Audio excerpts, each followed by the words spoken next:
Good morning दोस्तों। आप लोगों की विशेष डिमांड पर मैं अलंकार की पीडीएफ बना रहा हूँ। अब अलंकार की वीडियो में आप लोगों को जानना ज़रूरी है कि अलंकार क्या है, कितने प्रकार के होते हैं, कौन कौन से अलंकार हमें पढ़ने होते हैं। देखिए बेटा, जब भी आप अलंकार करेंगे ये समझ के आधार पर होते हैं। किसके आधार पर होते हैं? समझ के आधार पर। आप किसी भी उदाहरण में अलंकार को रट नहीं सकते हो। क्यों नहीं रट सकते हो? कारण ये है कि एक ही पंक्ति में कई बार 2 होते हैं, 3 अलंकार होते हैं, 4 अलंकार भी होते हैं, तो इनको आप रट नहीं सकते हो, है ना। क्यों? हो सकता है कि जो आपने रट लिया है वो ना पूछा जाए, उसमें दूसरा विकल्प आपको मिल जाए, तो फिर आप क्या करोगे? गलत हो जाएगा। तो रटना नहीं है। जब रटना नहीं है तो इनको समझना है, और समझेंगे कैसे हम आपको बताते हैं, ठीक है। सबसे पहले हम लोग अलंकार शब्द की बात कर लेते हैं कि अलंकार शब्द है क्या। चलिए देखेंगे तो अलंकार शब्द 2 शब्दों से मिलकर बना होता है। अलंकार शब्द 2 शब्दों से मिलकर बना होता है, जिसमें एक शब्द होता है हमारा अलम। कौन सा शब्द है? अलम। और दूसरा शब्द होता है कार। अलम का अर्थ होता है सौंदर्य। अलम का अर्थ क्या होता है बेटा? सौंदर्य। कार का अर्थ होता है बढ़ाने वाला। दोनों को मिलाइए जरा, क्या बनेगा? सौंदर्य को बढ़ाने वाला। तो सौंदर्य को बढ़ाने वाला कौन? अलंकार। सौंदर्य को बढ़ाने वाला कौन? अलंकार हो जाएगा। तो अब अलंकारों के बारे में हम जानेंगे, इसकी हम बाद में प्रैक्टिस भी कराएंगे, कम से कम 200-300 क्वेश्चन लाएंगे। अलंकार शब्द पढ़ लिया है। अलंकार के बेटा 3 भेद होते हैं। नंबर 1 शब्दालंकार। भाई शब्दों के माध्यम से यदि सौंदर्यता बढ़ाई जाती है तो उसे हम शब्दालंकार कहते हैं। अर्थालंकार किसे कहेंगे? अर्थ के माध्यम से, भाई शब्दों के अर्थ निकलेंगे, अर्थ के माध्यम से यदि सौंदर्यता बढ़ाई जाती है किसी काव्य की तो उसे हम अर्थालंकार कहेंगे। उभयालंकार किसे कहेंगे? तो अर्थ शब्दालंकार प्लस अर्थालंकार, जब ये दोनों मिल जाते हैं तब जाकर के क्या उत्पन्न हो जाता है? वहाँ उभयालंकार उत्पन्न हो जाता है। हम ये भी आपको बताएंगे कि उभयालंकार कैसे होता है। आगे पढ़ना है हमें शब्दालंकार। तो शब्दालंकार की परिभाषा अभी हम नीचे बता देंगे आपको, ठीक है। शब्दालंकार में आपको ये 6 पढ़ने हैं, लेकिन यदि एग्जाम में प्रश्न आ जाता है, एग्जाम में एक प्रश्न पूछा जाता है, ठीक है, घटना चक्र में भी दिया होगा। एग्जाम में प्रश्न पूछा जाता है कि शब्दालंकार के कितने भेद होते हैं? शब्दालंकार के कितने भेद होते हैं? तो भेद में बेटा आपको 6 नहीं बताना है। ये जो 6 हम पढ़ा रहे हैं 6 नहीं बताना है, बल्कि 7 बताना है ना। 7वां भेद बेटा बहुत कोशिश करी, लेकिन शब्दालंकार में 7वां भेद अभी तक नहीं मिला है। लेकिन घटना चक्र और पेपर में आ भी चुका है कि शब्दालंकार के कितने भेद होते हैं? 7 होते हैं, ठीक है। इस वजह से आपको शब्दालंकार के भेद कितने बताने हैं? 7। लेकिन अभी हम आपको बताएंगे कितने? 6। कौन कौन सा भेद होता है? एक होता है अनुप्रास अलंकार, एक होता है यमक अलंकार, एक होता है श्लेष अलंकार, पुनरुक्ति अलंकार, वक्रोक्ति अलंकार और वीप्सा अलंकार। सबकी एक अपनी अपनी पहचान है, अपना अपना कर्तव्य है इनका। ये कहाँ होते हैं अभी पढ़ते चलिए, बस अभी आगे जा कर के ये थोड़ा सा बेसिक है ना, इसको समझ लीजिए कौन सा अलंकार कहाँ पढ़ना है, फिर हम लोग समझेंगे आगे। देखिए अर्थालंकार में क्या क्या पढ़ना है। अर्थालंकार में आपको उपमा अलंकार, रूपक, उत्प्रेक्षा, दृष्टांत, संदेह, अतिशयोक्ति, प्रतीप, भ्रांतिमान, अन्वय, व्यतिरेक, अपनेहुति, विभावना, उल्लेख, विशेषोक्ति, विरोधाभास, मानवीयकरण, उदाहरण, ब्याज स्तुति, ब्याज निंदा, अन्योक्ति, अर्थांतरन्यास, असंगति और दीपक। आशा करते हैं आप इनको स्पष्ट देख भी पा रहे होंगे स्क्रीन में। एक बार इनका स्क्रीनशॉट आप ले सकते हैं इस तरीके से। अरे भाई ऐसे मत करो यार, बच्चे स्क्रीनशॉट लेने वाले हैं, आप भाग लिए हो। चलो एक बार मैं फिर से इसको लगा देता हूँ, तो इसका स्क्रीनशॉट आप लोग ले लेना। ये लो,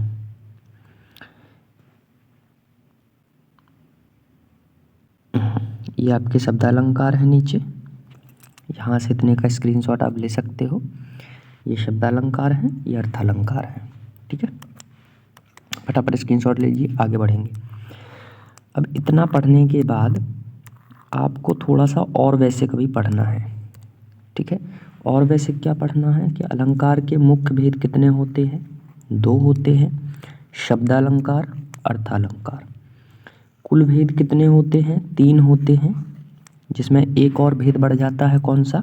उभयालंकार, यानी शब्दालंकार, अर्थालंकार और उभयालंकार, 3 भेद हो जाते हैं।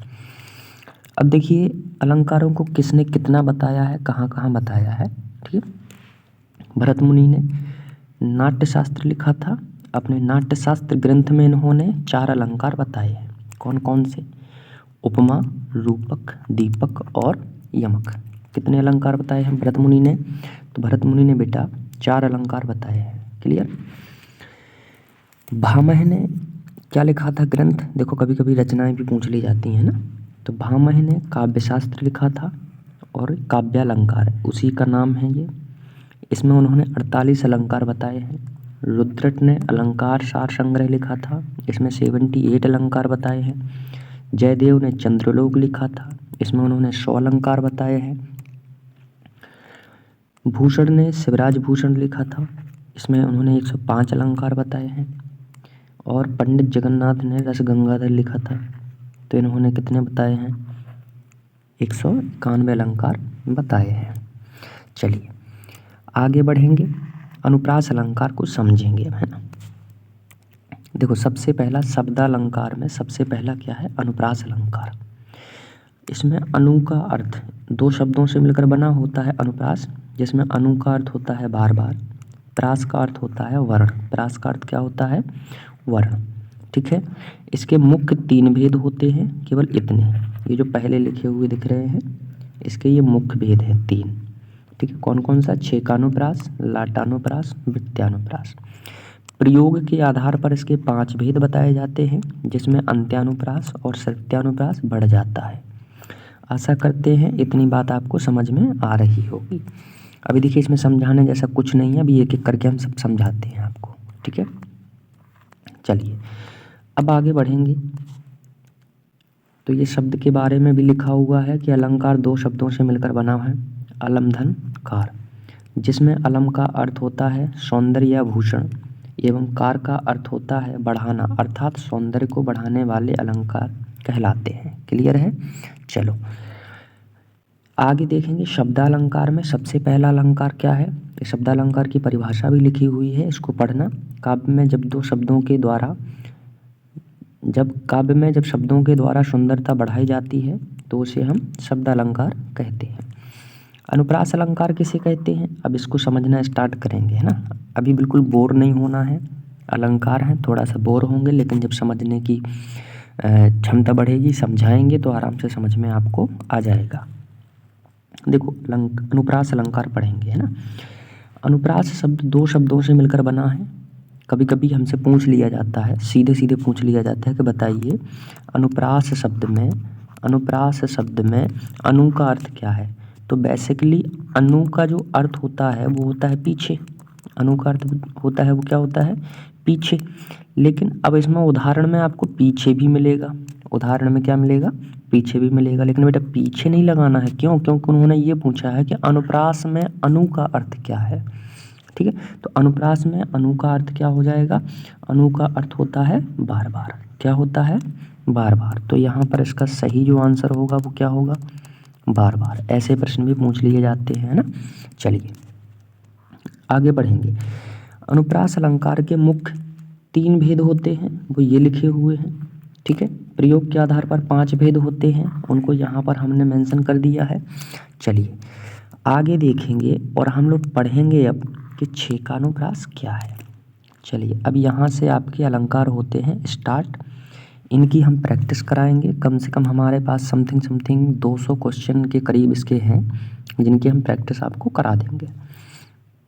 ठीक है, देखो छः का अनुप्रास क्या होता है, कैसे सोचना है, क्लियर। तो सबसे पहले हम इस छः का अनुप्रास शब्द को उठा लेते हैं और उठा करके हम यहाँ पर इसको नोट कर लेते हैं। अब छः का अनुप्रास को समझना, क्लियरली समझना कि छः का अनुप्रास है क्या। छः का अनुप्रास में से एक लॉजिक या ट्रिक हम बोल दें, क्या बोल दें, ट्रिक बोल दें, तो एक शब्द सीखना है छेकानु में छेकना। कौन सा शब्द, छेकना।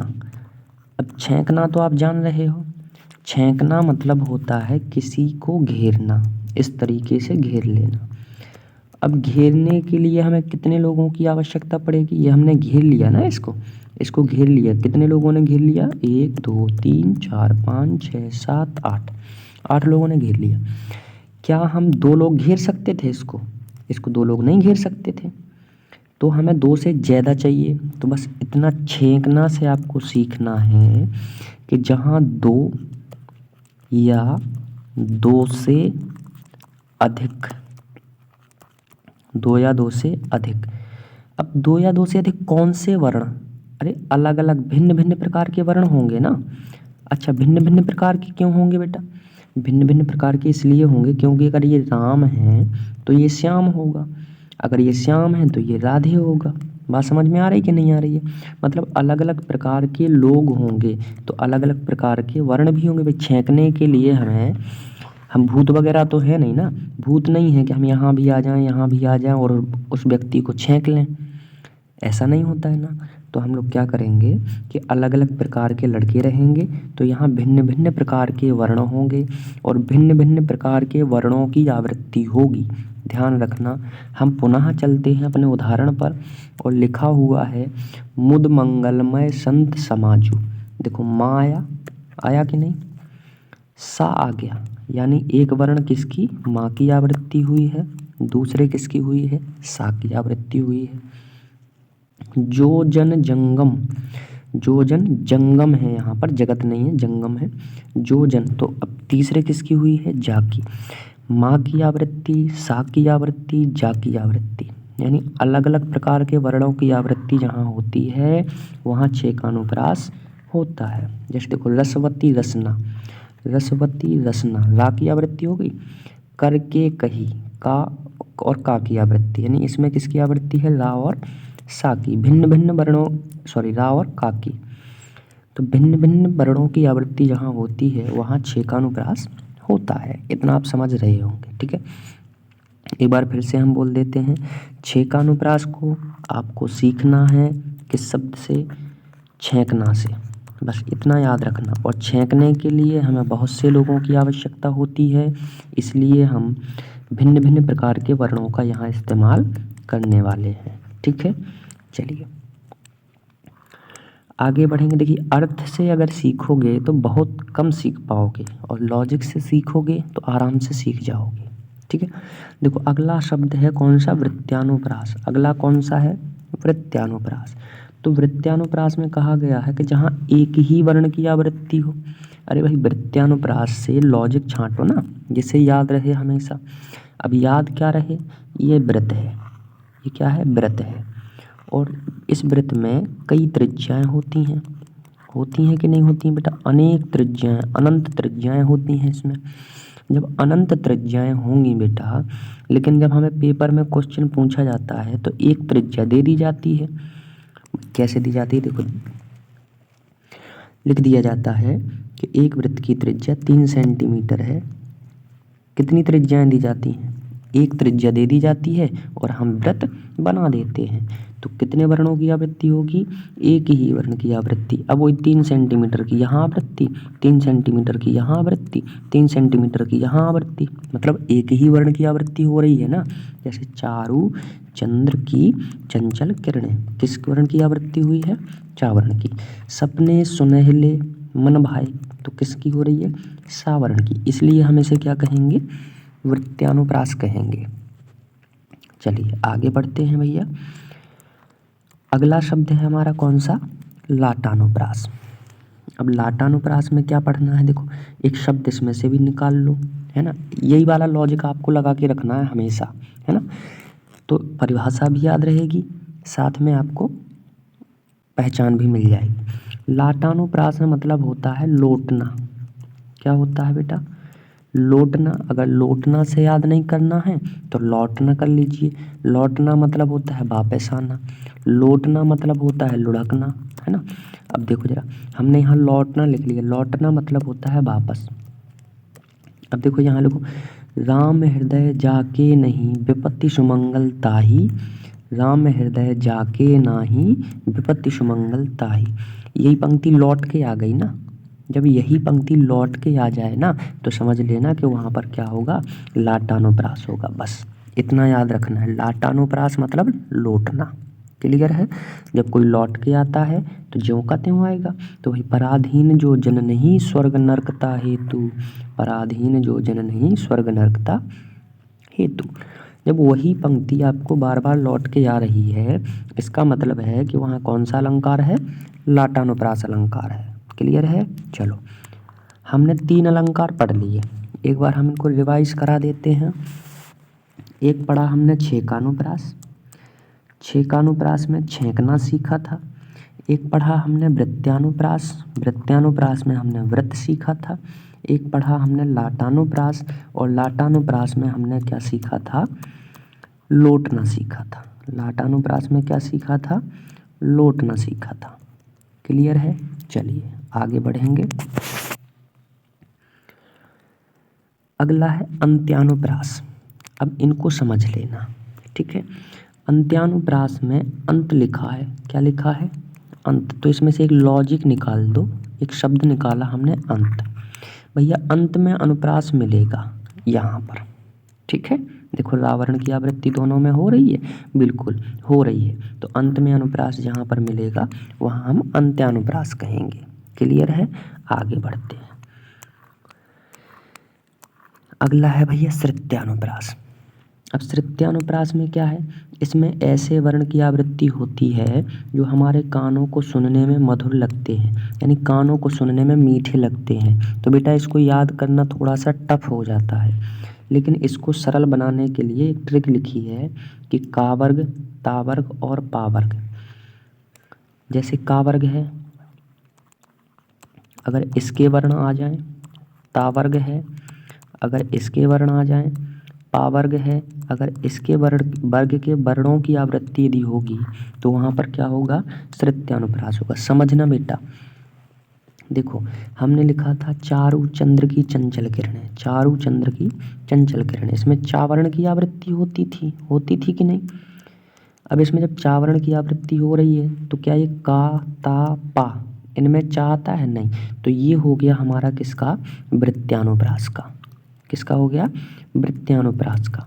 और एक उदाहरण है कंकन, किंकिन, किसकी आवृत्ति हो रही है, तो इसमें आवृत्ति हो रही है कावर्ण की। तो ये हो गया हमारा श्रुत्यानुप्रास का उदाहरण।